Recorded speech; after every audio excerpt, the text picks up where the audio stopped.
The United States military continues to decimate the terrorist Iranian regime's offensive and defensive capabilities.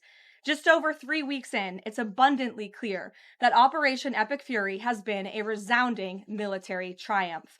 More than 9,000 enemy targets have been struck to date. Compared to the start of the operation, Iran's ballistic missile attacks and drone attacks are down by roughly 90%. The United States is also annihilating the Iranian regime's navy. Capitol Hill has shattered into an emergency as lawmakers from both parties demand Trump's immediate removal through impeachment or the 25th Amendment after he threatened to annihilate an entire civilization. The urgency reflects a rare bipartisan consensus that keeping him in power even one more day is too dangerous. And here is the detail that makes this moment fundamentally different from every previous round of removal talk we have witnessed over the past several years. Before we get started, take a second to hit that subscribe button and turn on notifications so you never miss our latest videos. It only takes a moment, and it really helps us bring you more content like this. Now, let's dive right in. The lawmakers making these demands are not speaking in vague abstractions or political generalities. They are citing specific constitutional frameworks. They are naming specific legal violations with precision and clarity. They are invoking the Geneva Conventions by name, international treaties that the United States has formally ratified and is legally bound to uphold. And they are putting Vice President J.D. Vance and every member of the Trump cabinet directly on notice that the entire country is watching what they do next, that their silence will be interpreted as complicity, and that history will judge their inaction harshly. Next, it's Truth or Fake. And Vedika Bahal is with me in the studio. So, Vedika, Donald Trump may have announced a ceasefire in Iran, but it's done little to quieten the growing wave of Democratic lawmakers calling for his removal via the 25th Amendment. Tell us more.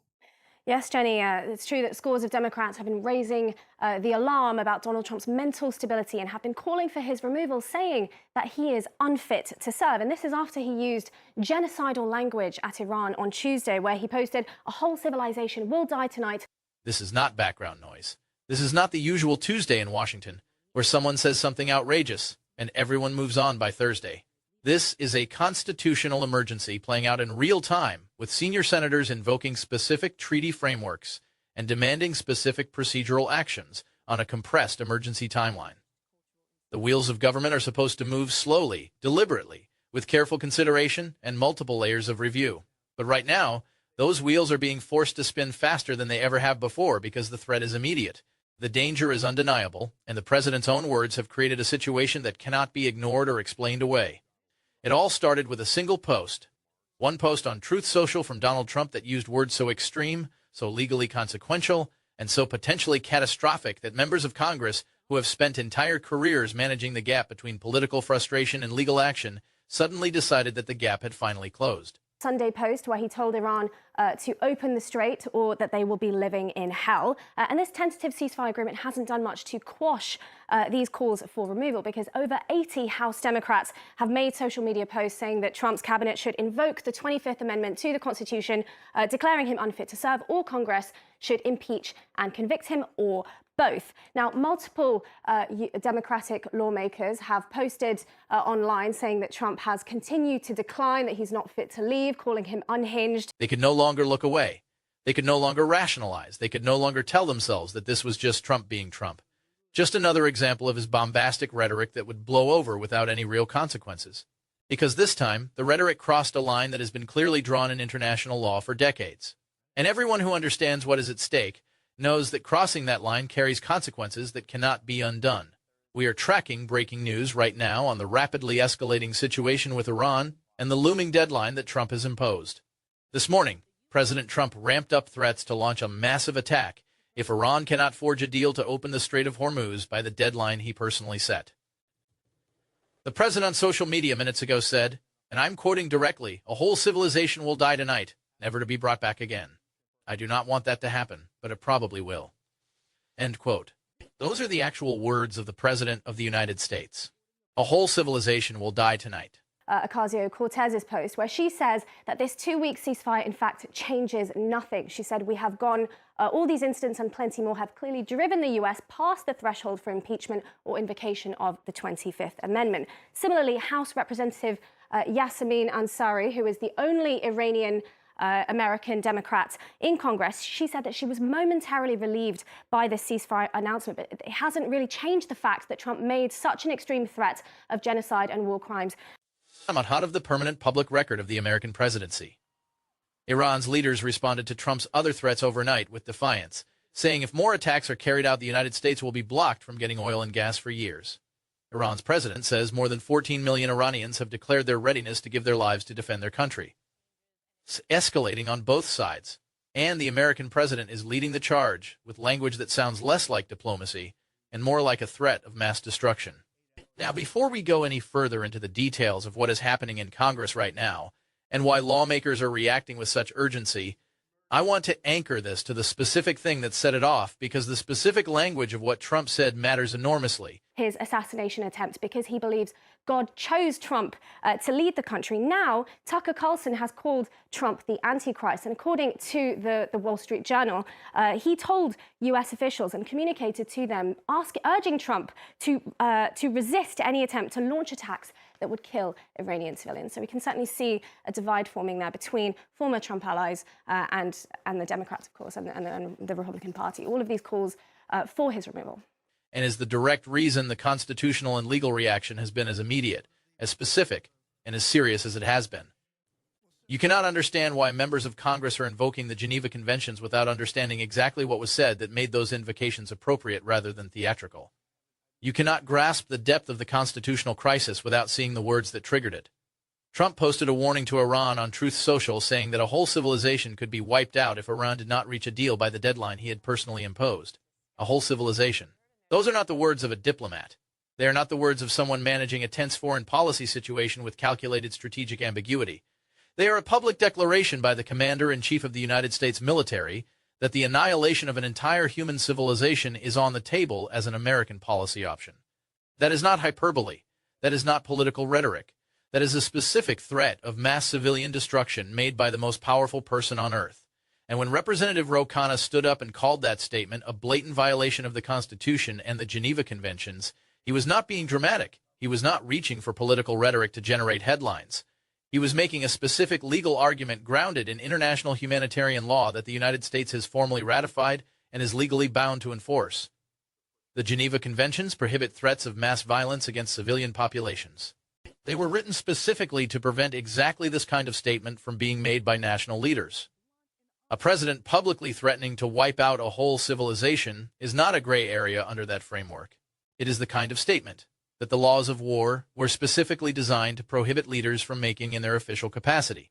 And the fact that it came from the President of the United States, the leader of a nation that has signed those conventions and is legally bound by them, is precisely what elevated the congressional reaction from political outrage to constitutional emergency. This is not about partisan disagreement. This is about a sitting president potentially violating treaties that the United States has formally committed to uphold. This is about a commander-in-chief potentially committing war crimes through public statements. This is about the leader of the free world threatening the destruction of a civilization on social media. Here is the context that makes this particular eruption so significant beyond just the Iran threat that triggered it. Congress has been engaged in a slow and painful struggle over its relevance to questions of war and peace for years. Every time a president has used emergency powers to escalate military posture, impose economic sanctions, or position forces for conflict without formal congressional authorization, the legislative branch has pushed back and then ultimately deferred. The War Powers Resolution, the law passed after Vietnam specifically to require congressional oversight of military action, has been tested and stretched and worked around by administration after administration without ever being fully enforced by a Congress that lacked the political will to follow through on its own legal authority.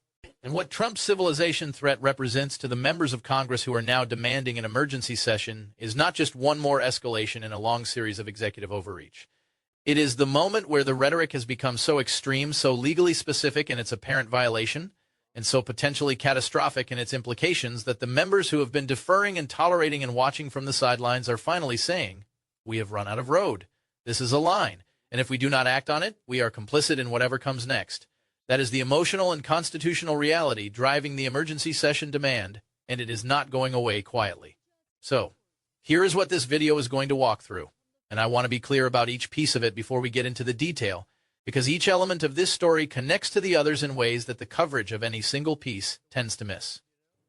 We are going to look at exactly what Senator Ed Markey, Senator Chris Murphy, and Representative Ro Khanna have said publicly, and what specifically they are calling for, because the specific demands matter, and reveal how seriously these lawmakers are taking the constitutional dimensions of this situation. We are going to explain what an emergency congressional session actually means procedurally, and what it would take to actually convene one in real time through either an impeachment proceeding or a 25th Amendment process on the compressed timeline these lawmakers are demanding. We are going to talk directly about the pressure this situation is creating for Vice President J.D. Vance and the cabinet members who are being publicly called out to either act through the 25th Amendment or stand publicly with a president being accused of war crimes advocacy. And we are going to be honest about the path forward. What is realistically possible, what the constitutional math looks like, and why this moment matters even if the immediate removal demands do not produce the immediate result these lawmakers are calling for. All right, let us get into the specific details of what is actually being demanded on Capitol Hill right now. Because the specificity of these demands is part of what makes this moment different from previous rounds of removal rhetoric. And understanding exactly what each lawmaker is calling for is essential to understanding both the constitutional stakes and the strategic logic behind the combined impeachment and 25th Amendment push that is being deployed simultaneously across multiple Senate and House offices. Start with Senator Ed Markey of Massachusetts, who put out a statement calling on the House and Senate to reconvene on an emergency basis. Markey did not just say Trump should resign or that someone should look into the Iran comments. He made a precise procedural demand that the House should return to session and pass articles of impeachment, and that the Senate should vote on conviction and removal, or as an alternative pathway, that Vice President Vance and the Cabinet should invoke Section 4 of the 25th Amendment and transfer executive authority to the Vice President. Those are not the same demand. Those are two different constitutional mechanisms, and Markey is putting both of them on the table simultaneously, which signals that his concern is not about winning a specific procedural fight, but about using whatever mechanism moves fastest to remove a president he believes poses an immediate and ongoing danger. That is a different level of urgency than the usual calls for accountability that circulate through political media after a controversial presidential statement. Senator Chris Murphy of Connecticut echoed those demands explicitly and publicly.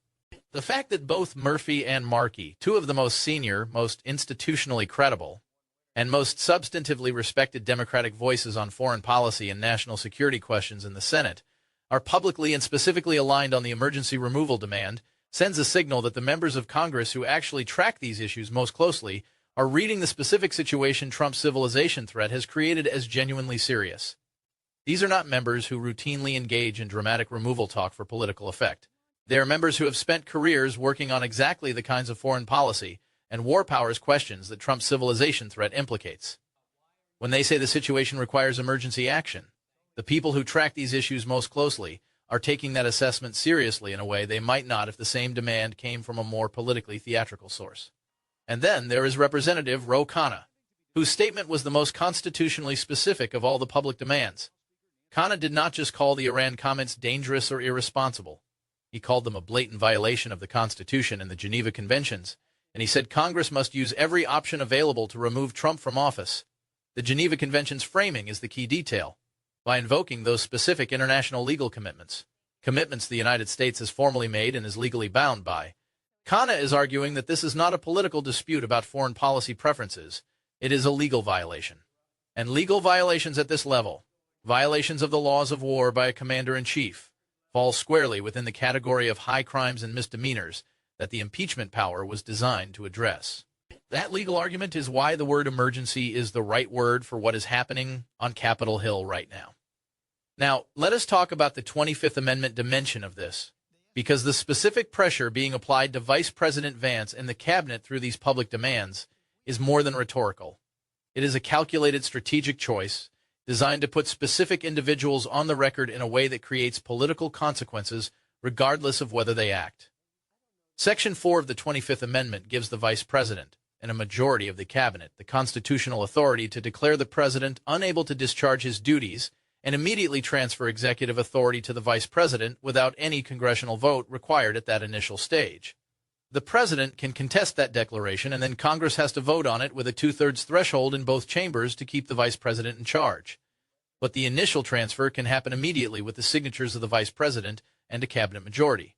That is the emergency, break the Constitution built into the system for exactly this kind of situation, and by publicly and repeatedly naming Vance and the cabinet in their removal demands, by making the 25th Amendment invocation a central and explicit part of the public messaging, Democrats are doing something very specific. They are forcing every cabinet member to publicly answer the question of whether they believe the president's conduct justifies invoking that mechanism. Cabinet members who refuse to invoke the 25th Amendment in this context are now on the record saying they have reviewed the statement describing the potential annihilation of an entire civilization and concluded it does not meet the threshold for presidential unfitness. That is a position they will have to defend publicly. And in an environment where the 25th Amendment demand is coming from more than 70 members of Congress and is being covered by every major news outlet, the political cost of that refusal is real and visible in a way it might not be if the demand were coming from a smaller and less institutionally credible group of lawmakers. And here is the broader historical context that makes the emergency session demand both urgent and deeply consequential for understanding the long-term arc of the constitutional confrontation between this Congress and this White House, because this is not the first time Congress has found itself in this specific position of demanding emergency removal and being forced to navigate the gap between the moral and legal urgency of the moment and the procedural and mathematical limitations of the constitutional tools available. And the pattern across multiple instances tells you something important about the structural tensions in American constitutional design that this moment is exposing. When Nancy Pelosi and Chuck Schumer stood up after January 6th and said Trump must go immediately through the 25th Amendment or another impeachment, they were making the same basic structural argument that Markey and Murphy and Canna are making now. The argument has crossed a line so severe that the normal pace of constitutional accountability is too slow to be adequate.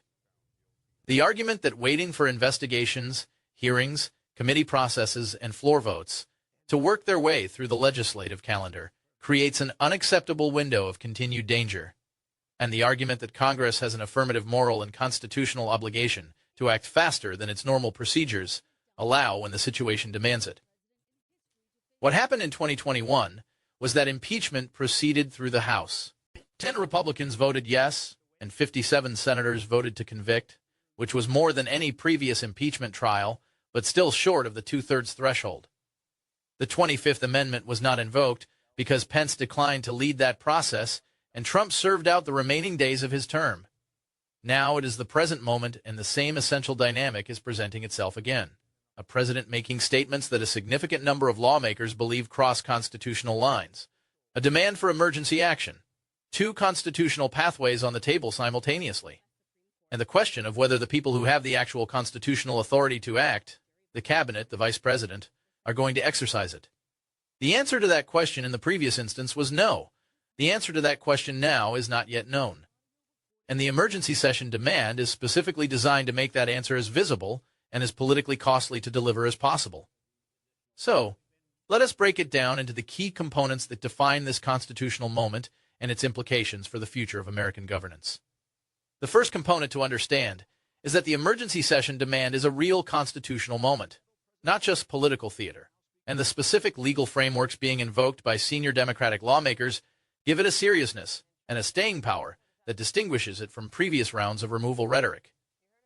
Here is what you need to understand about why this round of removal demands is different in kind, substantively, constitutionally, and in terms of the specific legal grounding being offered, from the routine partisan removal talk that fills the political media environment after every major Trump controversy, and that most observers have learned to treat as political noise rather than serious constitutional action. When Ed Markey calls for the House and Senate to reconvene on an emergency basis, he is not issuing a press release for social media engagement. He is making a specific procedural demand with a specific constitutional mechanism attached to it, a demand that requires the leadership of both chambers to respond publicly and on the record. The question of whether they believe the situation warrants emergency action. When Ro Khanna invokes the Geneva Conventions and says Congress must use every option, he is not reaching for political rhetoric. He is making a specific legal argument that a specific presidential statement violated specific treaty obligations that carry specific constitutional implications under the high crimes and misdemeanor standard. These are lawyers making legal arguments in the form specifically designed for legal accountability of the executive branch. And the combination of the Geneva Convention's framing, the war powers dimension, and the specific constitutional mechanisms being demanded puts this moment in a different legal register than previous rounds of removal talk that were driven more by political frustration than by specific legal analysis. Whether those arguments ultimately produce a constitutional outcome is a separate question from whether they are serious and legally grounded. They are both, and that seriousness is what makes the emergency session demand worth watching closely, even if the immediate political math makes removal unlikely. The second component to understand is that the 25th Amendment pressure campaign being run through these public demands creates real and lasting political consequences for Vance and the cabinet, regardless of whether they ever invoke it. And those consequences shape the internal dynamics of the Trump administration in ways that matter beyond the immediate removal question. Let us be clear and precise about the strategic logic here, because it is more sophisticated than it might appear on the surface when you first encounter it, and it is specifically designed to produce consequences that persist beyond the immediate news cycle, regardless of whether the formal 25th Amendment mechanism is ever actually invoked.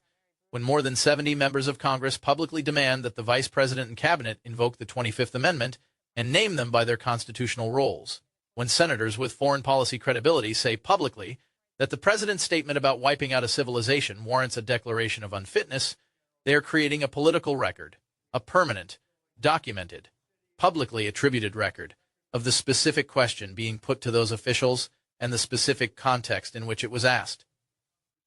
Continues to serve under Trump after this public demand has effectively answered the question of whether they believe the civilization threat rises to the 25th Amendment threshold. Their answer, by their continued service and public silence on the invocation question, is no, and that no is now on the record. That record becomes relevant in a variety of future contexts. If the Iran situation escalates further, if another statement with similar legal implications emerges, if a future investigation examines what cabinet members knew and when they knew it, and what they did with that knowledge, the 25th Amendment demand creates a documented accountability trail for the people closest to the president that does not disappear when the immediate news cycle moves on. And that trail is part of what the emergency session demand is designed to produce, even if the formal removal mechanism it is calling for does not ultimately activate. The third component to understand is what this moment means for the constitutional future of presidential war powers, congressional authority, and the balance of power between the executive and legislative branches, and why what happens in the next few weeks on Capitol Hill matters far beyond just the question of Trump's removal. Here is the honest and complete picture of what is at stake in this constitutional confrontation. And I want to say this clearly because the full significance of what is happening goes beyond the question of whether Trump gets removed or whether Vance invokes the 25th Amendment. It goes to the fundamental question of whether Congress retains meaningful authority to constrain executive power when a president is willing to push every boundary simultaneously. The emergency session demand, whatever its immediate outcome, is one of the most important moments in the ongoing struggle over the shape of American constitutional governance in the modern era. And that matters for every president and every Congress that comes after this one. The struggle over presidential war powers has been going on for decades, quietly, incrementally, and without the kind of dramatic public confrontation that finally forces the question into the open in an undeniable way. Hit war powers resolution after Vietnam specifically because it recognized that the executive branch would always seek to expand its military authority beyond what the founders intended, and that without a formal legislative check embedded in statute, presidents would eventually engage in major military actions, deploying forces, conducting strikes, escalating conflicts without any meaningful congressional input, authorization, or oversight. The law was passed with the specific intention of preserving congressional authority over the decision to go to war in an era of executive power expansion. And it has been stretched, tested, and worked around so many times since its passage that many legal scholars question whether it retains any real operational force as a constraint on presidential military action. What Trump's civilization threat does in the context of the emergency session demand and the war powers debate is crystallize the question that has been building for decades into a specific and undeniable public moment. Does Congress have any real authority to constrain a president who is publicly threatening to destroy a civilization on a unilateral deadline, or has that authority so completely eroded through years of congressional deference that the only tools remaining are the extreme constitutional mechanisms of impeachment and the 25th Amendment? The emergency session demand reflects a constitutional breaking point. Everything else has been tried and failed. Watch for Republican leadership responses, administration legal reactions, and whether any GOP members engage with the war crimes framing, because even a handful could shift the math. The next chapter is being written now. Thanks for watching. If you enjoyed this video, don't forget to like, subscribe, and turn on notifications so you never miss what's coming next. We have plenty more exciting content on the way, and we'd love to have you with us. See you in the next video.